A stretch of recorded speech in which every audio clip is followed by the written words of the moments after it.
Nova Scotia and fake conservative for sure, Premier Tim Houston have banned hiking. Let's take a look. This is a 2-minute video. I've not watched it yet. I'll be watching it with you.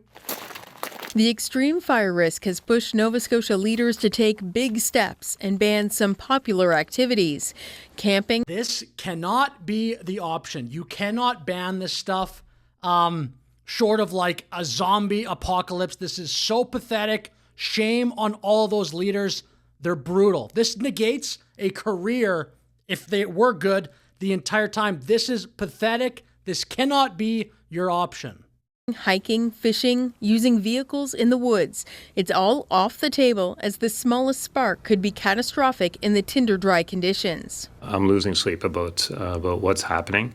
This is the guy. This is the Premier of Nova Scotia. This can't be the option. Canadians cannot suffer because of incompetence or because of maybe there's a few bad people that are starting fires when there shouldn't be. When there's a fire ban, you can't just ban everybody from doing something. What's the point of even being a person then?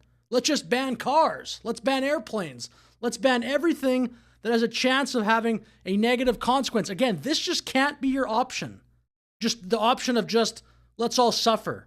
Let's all do nothing. Well, like, in the limit, where does that go? It goes to some dark, insane place, but that's like, if you accept this, what's the next step? This is the same garbage as the COVID lockdown. Just do nothing for the next 2 years. This is so pathetic, man. I'm losing sleep about what's happening, and that's why we're here today. The Premier knows some people won't be happy with this plan to pull as many people from the woods as possible, but he says saying that means nothing. Oh, the Premier knows some people won't be happy. Give me a break. That's not that does not give you an out. Oh, we know this is not going to make some people happy.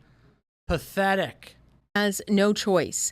The conditions are eerily similar to 2 years ago when massive fires burned down hundreds of homes. How many years in a row does this have to keep happening? Even America is pissed off about this. They're sending letters to Canadians being like, what the heck are you guys doing? This should not be a surprise anymore. Fix it. This is just incompetence.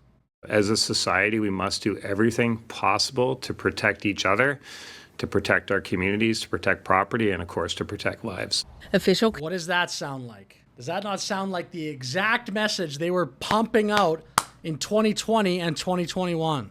We know there's always more to do, and we will continue to work to encourage people to stay home, to practice social distancing, not just to protect themselves, but also to protect our healthcare workers and the system that is working so hard to keep so many Canadians safe and healthy. Campgrounds will remain open.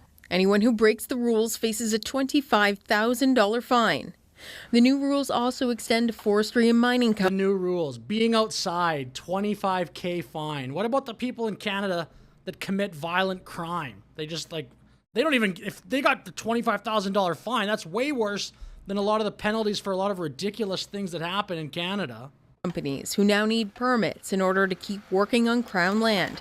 Some will have to work at night to minimize the risk. I understand these restrictions mean that some people will need to change their plans and routines. But that's not good enough. Just saying that. You're not off the hook because you're saying that, Mr. Tory Rushton. You're a coward. Like, if I was in this position, I don't give a crap. I would quit.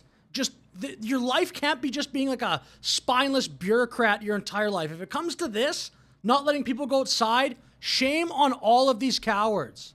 compared to the damage that we saw in 2023, it's not a risk to take. And if you're a smoker... What do you say? It's not a risk to take? Just being depressed is not a risk? These people, like, it's so pathetic. The Canadian way right now is not to consider what's on the other side of this. People's physical health, their mental health, their routines. Again, what's the point of even being alive then? If you can just say, nope, for the next whatever amount of time, you can't go outside and walk in the woods. Give me a break, man. Just use a treadmill. And routines. But when compared to the damage that we saw in 2023, it's not a risk to take. And if you're... Is that what he said? It's not a risk to take? Again, the risk is you get depressed and other people get depressed and the community loses its morale. Like, that's not a risk. Again, same with during COVID. Just live in your apartment for 2 years. That's not a risk. Smoker, for God's sakes, be mindful of where you're butting your butt out.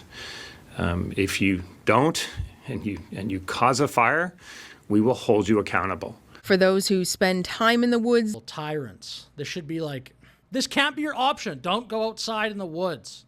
this is not a situation that will improve overnight. When the rain does come, it will take days of soaking to alleviate the situation and open up the woods once again. Carolyn Ray, CBC News, Halifax.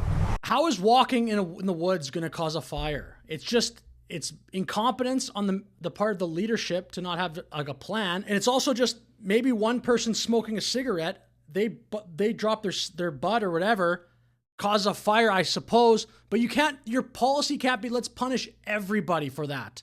You got to say, like, this is stuff it's common sense for someone who's 10 years old. Just say, hey, if you're smoking in the woods right now, you're going to jail or something. But to say that if you want to go for a hike in the woods, you get a $25,000 fine when you're not a smoker, you're not going to start a fire, is clown world. Canada only gets 4 months, 5 months a year where you can actually hike without like putting on a bunch of layers. And then during the summer now, all these forest fires, they can't seem to be under control. What is happening in Canada? It's pathetic. And one more point I'm going to make here. I see a lot of people on X, Twitter, complaining about this behind anonymous accounts. You got to open up. Don't be afraid of the way you look. Just say it in public. Just complain. Too many Canadians are so afraid. I don't want to get fired for having like a conservative opinion. There's every account almost I see on X is anonymous. You guys got to snap out of it. Stop being cowards. It's ridiculous. If some of you are watching this, I'll call you out. You got to just say it. Just complain. That's it. If people complain about this in public with their face, whatever, that's all you got to do. This stuff wouldn't happen nearly as much. If it's coming from an anonymous account, it means nothing. It could be a Russian bot. It could be a bot from some other country. You don't know. Anyway, with that said, I'll finish the video. This is ridiculous. Have a good day. Thanks for watching.